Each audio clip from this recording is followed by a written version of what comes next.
Good morning, traders. It's Monday, another week kicking off. It's July 15th, 2019, 5:30 a.m. Pacific, 8:30 a.m. Eastern. I'm Jonathan Van Kloot with Stock Navigators, reminding you to hit that thumbs up button on the video, give us a like on it, and subscribe to the channel for future updates. Be kept notified on what we're doing, and of course, give me your feedback. Any symbols you'd like analyzed, anything you could use help with in your trading, toss it in the comments and I will see what I can do to help you out. For now, let's start by taking a look at the S&P 500 this morning. And no big surprise, since we've been talking about this for a while now, is that the market is continuing up. We've got this lovely trend line here, and the market is just riding it very, very nicely. That being said, there's one sort of mixed message here. We've got the situation where the market is clearly heading higher. We're making all-time highs basically every day now. And that's all well and good. But looking at my wave counts, my belief is that we had the end of wave 1 up here on the daily. Wave 2 ended here, and now we are in a wave 3. Well, wave 3 should typically be our longest wave, so it really can't be done yet. Because this wave clearly was a whole lot longer than this. So it really can't be done. But looking at the 60, we've got our wave counts that, for the moment anyway, are looking like we've got the wave 1, wave 2. This appears at the moment to be the wave 3. It is where the oscillator momentum got to its peak. And then we had a 4, and that would suggest that we're in 5 now. And we've got the expected divergence on the oscillator as well. But I mean, this definitely cannot be the end of wave 5, because if that was the end of wave 5, then this would be the end of wave 3, and that doesn't really work. So I am taking these wave counts here with, I'm taking them a little loose, let's just say. They're what I have to work with right now. This is the thing about wave counts, is you have to be flexible with them and adjust them as the market gives you more information. Right now, this is all I got. So that's where I'm putting them. But I do believe that it is going to be subject to change. So we'll have to see what exactly happens here. But at the moment anyway, the trend is still very much up. Oscillator momentum is still very high. MACD above the signal line, everything's above the 0 line, same on the 60. I mean, every single technical indicator is bullish, period, full stop. That's it. The trend is up. So that is the direction that I want to be looking to trade. I want to be looking to get into any pullbacks. And this is a basically buy the dip time. But I say that knowing full well that this is probably going to run out of steam somewhere fairly soon. It could have a bit more room to go. If we pull down here and we look at my fib extension, in theory, if we are in fact in a wave 3, I mean, we could get all the way up to the 3,300 mark. Certainly I've actually seen some people just over the weekend talking about that's their target by the end of the year is 3,300. So that would not surprise me. That 3,300 level does fit my analysis also. So I want to be keeping an eye on that. But right this instant anyway, it's a little conflicted because the momentum has fallen. There's not a lot of momentum here at this level. Now, that could change at any moment. We could just have the buyers come in and suddenly get confident and just start pushing this market straight up. That could happen. We also could get a bit of a pullback first. It is hard to say what exactly is going to happen. It's also entirely possible that really what we're looking at here is we're in a wave 3 currently, not a wave 5. And I actually, in general, that fits better. I like that better. I like this more for like, 1, 2, 3. But just looking at the 60-minute, looking at the readings on all the oscillator and just everything, the price action right now, given what I have to work with, this is how I would do the count. But like I said, I'm not in any way stuck to this count. I'm definitely not married to it.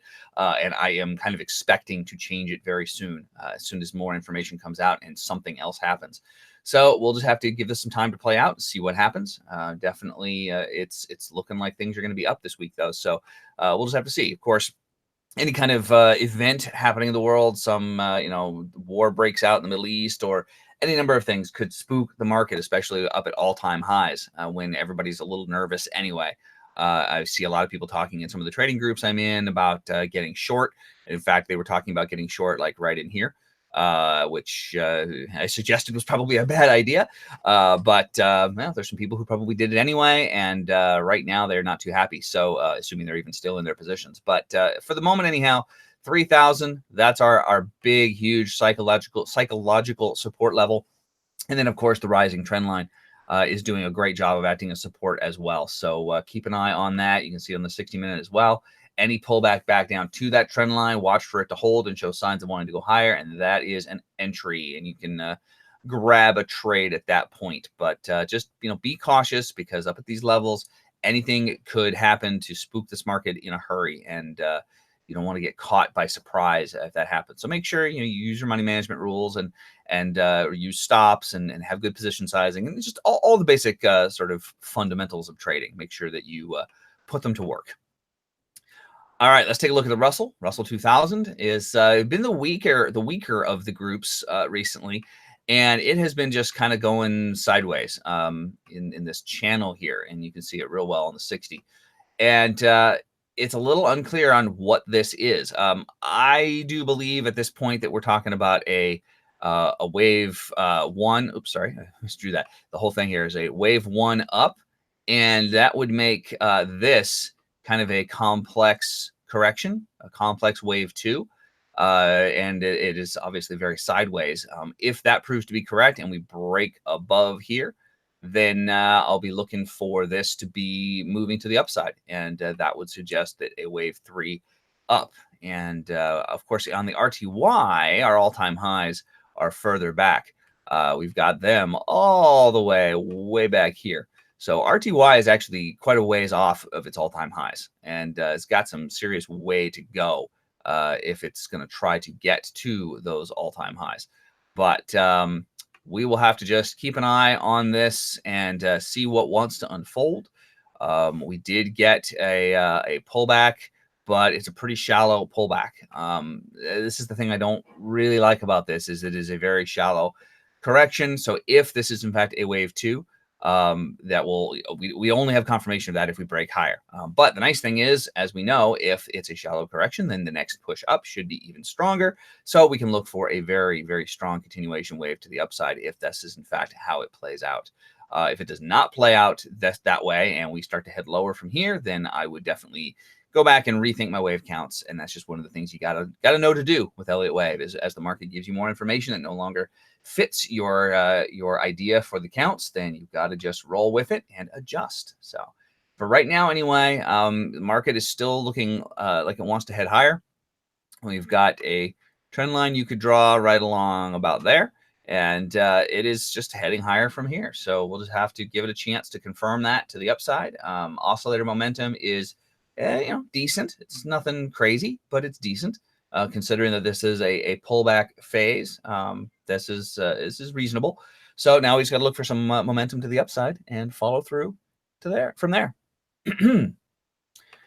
All right, crude oil, and crude has just done a great job of continuing to head higher recently, and the oscillator momentum is growing and building, which is good to see, and that actually is kind of making me rethink my wave count a little bit now as I'm looking at it. Generally, we like to see the biggest momentum be on the wave three. And right now, the way I have my count, we don't have that. So it's a little bit tricky, but I think it's possible that this could actually be the end of a wave three. Or we can still be in it. This may not even be the end if we just push higher from here. So again, this is one of those cases where for the moment, this is how I'm doing my count, but I just see some things already shaping up that are making me think I may rework that count after more information comes in. We will just have to see. But again, clearly the trend is up, and you can see that right about there. Trend line, very clear, very obvious. 13 EMA crossed the 50 SMA a few days ago. And that is a great bullish sign. And at the moment, anyway, it's hanging on to those gains, but in a tight range. So we need to see this market push higher. So far, the momentum hasn't really been there. But, it's coming up on a weekend. And now we're in a fresh week. It's going to be really interesting to see what happens from here. Is this just a little flag, maybe? and we're ready to go higher from here. And certainly continuation up to maybe 65 or so would not be unreasonable. And that's also actually a sell zone, minor sell zone right up there. So I wouldn't be terribly surprised to see that happen. So somewhere around the 64, or rather, excuse me, the 63 to 65, somewhere in here is probably what I'm looking at for a target to the upside, provided we get some follow through to the upside. So keep an eye on that. And that's what we're looking to do in crude oil if you are into crude oil trading. Gold is kind of doing a wedge triangle, however you want to call it exactly, but it's definitely in a sort of a consolidation phase, narrowing, getting smaller and smaller and smaller, and you can see it nicely on the 60. And certainly it is looking like it is forming a pennant. That is what that looks like to me. It's not done yet, but that's what it appears to be doing. So looks like it'll probably finish that up this week. And then if that holds to be the case, then a break higher would signify a final push higher. This fits for a wave 3 right here, and that would make this the 4, in which case we're looking for 5 to the upside. And gold has a high to challenge, which is the high back here, 1458 from back in 2016. And that would be a slightly shallow wave 5, but it's not out of the question. It could get there and run out of steam. It's also possible that we just launch higher from there. I mean, it could be that we're not even done yet, and that wave 5 is going to be a decent extension. So gold has got some definite upside to it at this level, but we need to see a break higher. We need to see it get out of this triangle wedge pennant pattern, and then break higher to get a confirmation of that move. But so far, oscillator has been extremely bullish, super bullish, and is not really showing any serious signs of giving up on that. And on the smaller time frame, just watch for a break of this trend line that holds. You can see every time it gets to that trend line, it comes back down, So it needs to break above that trend line, pull back, test, hold, and start to head higher. Or it needs to break down below the trend line, same thing, pull back up, test, hold, and fall. Either one of those two things would confirm this move. So right now, gold just kind of a wait and see mode for me. All right, natural gas been kind of sideways lately after this nice up moves. We've had what I believe at the moment anyway is a wave 1, a wave 2, a wave 3. It's not a very long wave 3, but it does qualify. It is longer than wave 1.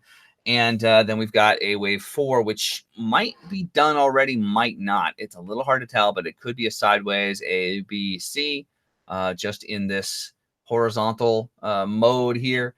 But it's a little bit unclear at the moment. So we need to kind of give it a chance to confirm what it wants to do, break to the upside or break to the downside, and then see what happens and adjust our counts and so forth to what fits better as we get more information. But right now, once again, the trend is continuing up.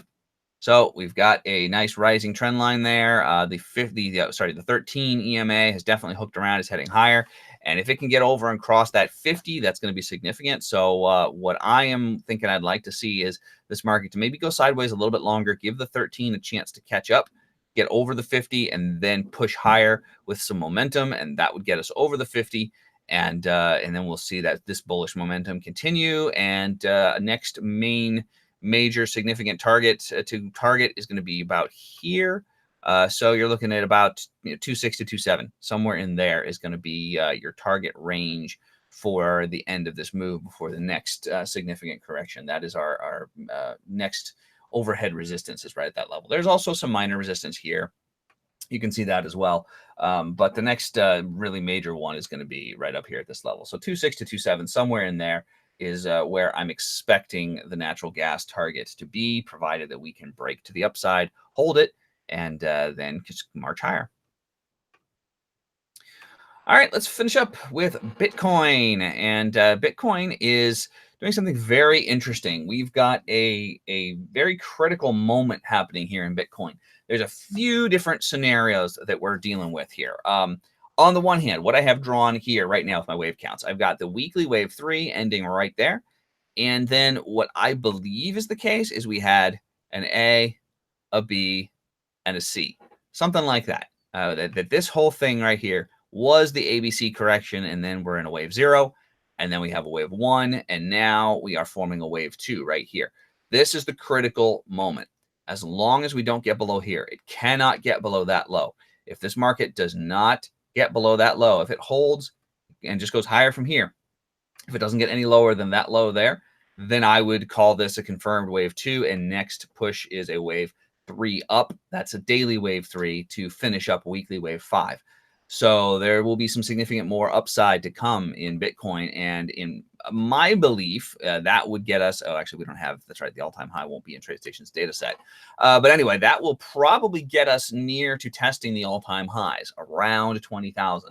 That would not be at all unreasonable right now for Bitcoin, but that is assuming we do not break below this low. If we break below this low, then my whole analysis changes, and I'm thinking we are in an A, a B, and a C down, in which case I'm looking for something around here to reach the 50 to 61.8 levels. So this is a very critical point for Bitcoin. Now, looking at things oscillator wise, we didn't have crazy momentum on this push down. So I think it's possible we are done. It also, if this is a wave, if this was a wave 1 up, we do have a pretty nice A, B, C down. So I am inclined to lean towards this being done. The 10,000 level has held. It is a psychological support level. We dipped just a little bit below it for just a moment and then popped higher. So I believe we're probably done. I think we're going to hold from here and head higher. But what I think really doesn't matter. What matters is what the market is doing. And we'll just have to wait and see. But as long as it does not get below there and continues higher from here, then I think we're in really good shape for another significant wave to the upside. And crypto holders, Bitcoin holders especially, are going to love that. And the crypto market is just going to continue this lovely bull run that it has been in. All right, that winds up my analysis for this morning. S&P, yeah, still just hanging in there. Nothing really exciting going on pre-market right now, but we are up, looking like we're going to have an up morning. We will have to just wait and see whether we're going to have some profit taking here from people who got in down here, like around on this hammer when it got near to the 13 EMA. Or they're just going to continue to ride it, believing in more upside. We'll have to see what the buyers and sellers want to do this morning. Market opens in about 45 minutes, and in about a half hour, I'm going to go head into our premium trading room. So those of you who will be there, I'll see you there shortly. Everybody else, I will see you again on Wednesday morning when I do this all over again. So again, that's it for me. I'm Jonathan Van Kloot for Stock Navigators, wishing you have a great day of trading. Make sure you hit that thumbs up button, give us a like on the video, and subscribe to the channel, as well as give me any feedback, comments, anything like that down below the video. Give me your symbols, give me anything that you could use help with in your trading. If you're struggling, if you're having any kind of problems, if you're constantly putting your stops in the wrong place, whatever it may be, all the classic things that everybody goes through. If you're having any of those issues or there's anything I can do to help you out, just let me know and I will do what I can. All right. So again, until Wednesday, take care. Bye-bye.